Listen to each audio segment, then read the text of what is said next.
Diana Spencer's story began far from the grandeur of Buckingham Palace, in a place that was serene and filled with the simple joys of childhood. She was born on July 1, 1961 at Park House, a beautiful country estate nestled in the tranquil Norfolk countryside. This picturesque setting, with its rolling hills and lush greenery, provided the perfect backdrop for a childhood filled with exploration and wonder. Her childhood was idyllic. Days were spent exploring the vast grounds and playing with her siblings Charles, Sarah, and Jane. The laughter of children echoed through the gardens as they ran freely, their imaginations turning the estate into a world of endless adventures. Diana's parents, Viscount and Viscountess Althorpe, were prominent members of British aristocracy. They were well respected and held in high regard, their lives intertwined with the history and traditions of the British upper class. Their lineage could be traced back to King Charles II, a connection that added a sense of historical significance to Diana's heritage. This noble ancestry was a source of pride, but it also came with expectations and responsibilities. Despite their social standing, the Spencers instilled in their children a strong sense of normalcy and compassion. Family picnics and playful moments in the garden were common, creating a warm and nurturing environment. Diana, known for her kind heart and gentle spirit, flourished in this loving environment. Her smile could light up a room, and her genuine kindness endeared her to everyone she met. However, her idyllic childhood was disrupted when her parents divorced when she was just 6 years old. The once harmonious household was now filled with tension and uncertainty.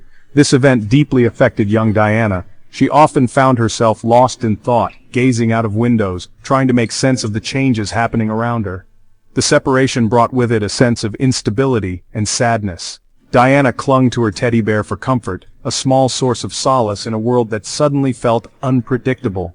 Despite this hardship, Diana's inherent resilience shone through. She managed to find moments of joy and continued to play and laugh, her spirit unbroken by the challenges she faced. She found solace in the company of animals and developed a deep love for music and dance.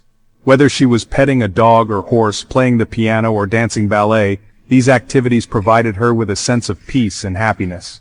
Diana's early years, though marked by both joy and sorrow, played a pivotal role in shaping the compassionate and empathetic woman she would become.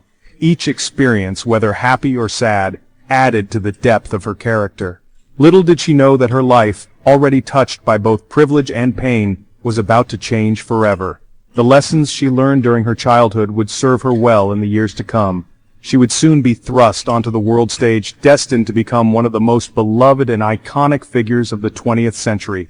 Her journey from the tranquil Norfolk countryside to the global spotlight was just beginning, and the world would come to know and love the woman who was once a little girl with a kind heart and a resilient spirit.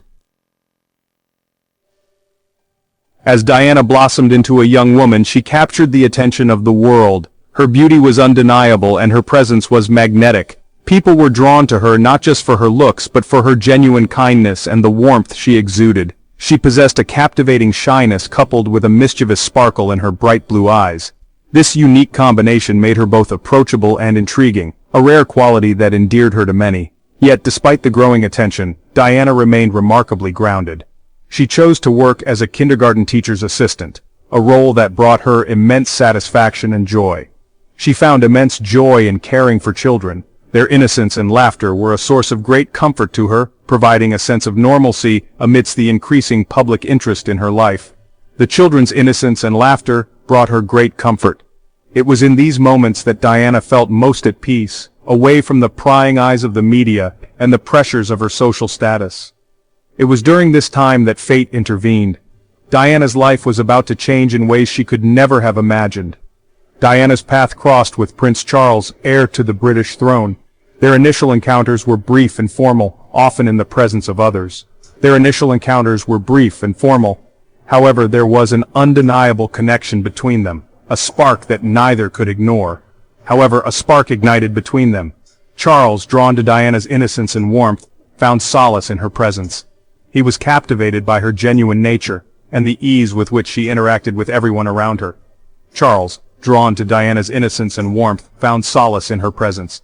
He admired her ability to remain grounded despite the attention she received. Diana, on the other hand, was intrigued by Charles's depth and the responsibilities he carried as the future king. Diana, thrust into the world of royalty, navigated the unfamiliar terrain with grace and humility. She was suddenly in the spotlight, with every move scrutinized by the media and the public. The world watched with bated breath as their courtship unfolded. The media frenzy surrounding the couple reached a fever pitch, with every detail of their relationship making headlines. The media frenzy surrounding the couple reached a fever pitch. Despite the intense scrutiny, Diana and Charles's relationship seemed to flourish. They were often seen together, sharing moments of genuine affection and happiness. Despite the intense scrutiny, Diana and Charles's relationship seemed to flourish. Their bond grew stronger with each passing day, and the public couldn't get enough of their fairy tale romance. Their engagement was announced in February 1981. The news was met with global excitement as people around the world celebrated the union of the beloved Diana and the future king. The news was met with global excitement. Headlines around the world announced the engagement, and the public eagerly anticipated the royal wedding. A fairy tale was about to unfold, or so it seemed. The world watched with hopeful eyes, believing in the promise of a happily ever after for Diana and Charles. On July 29, 1981, the world stood still. It was a day that would be etched in history, a day when millions of hearts beat as one. Millions tuned in to witness the wedding of Prince Charles and Lady Diana Spencer. The anticipation had been building for months, with every detail of the wedding being discussed and dissected by the media and the public alike. It was a spectacle unlike any other. The grandeur of the event was unparalleled, with the majestic St. Paul's Cathedral serving as the perfect backdrop for this historic occasion. The streets of London were filled with well-wishers, flags waved proudly, and the air was filled with a sense of unity and celebration. People from all walks of life came together to witness this momentous event. The air crackled with anticipation, every face in the crowd was lit with excitement, and the atmosphere was electric. It was a day of joy, hope, and dreams coming true. Diana, radiant in her ivory silk taffeta gown, captivated hearts around the globe. Her entrance was nothing short of magical, and she carried herself with grace and poise. Her dress, with its dramatic train and delicate lace, became instantly iconic.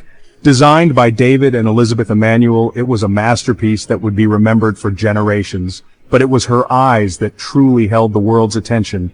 They were windows to her soul, revealing a depth of emotion that resonated with everyone watching. They shone with a mix of excitement, vulnerability, and a touch of trepidation. It was clear that this was a momentous day for her, filled with both joy and uncertainty. The ceremony, held at the majestic St. Paul's Cathedral, was a testament to tradition and grandeur. The cathedral, with its soaring ceilings and stunning architecture, provided a fitting setting for such a significant event. As Diana and Charles exchanged vows, a collective sigh swept through the watching world. It was a moment of pure emotion, as two lives were joined together in front of millions. They were now husband and wife. The cheers and applause that followed were deafening, a testament to the love and support that surrounded them. The future of the British monarchy rested on their shoulders. As they waved to the crowd, it was clear that they were not just a couple, but symbols of hope and continuity for the nation. The fairy tale had seemingly come to life. It was a day of dreams realized, a day when love and tradition came together in perfect harmony. However, behind the smiles and the splendor, a hint of unease lingered. The pressures of royal life were already beginning to show, even on this happiest of days. The weight of expectation was immense. Diana and Charles were not just a couple in love, they were the future of the monarchy, and the world was watching their every move. Diana, thrust into the spotlight, would soon learn that life as a royal was far more complex than she could have ever imagined. The fairy tale was just beginning, and the challenges ahead would test her in ways she could never have anticipated.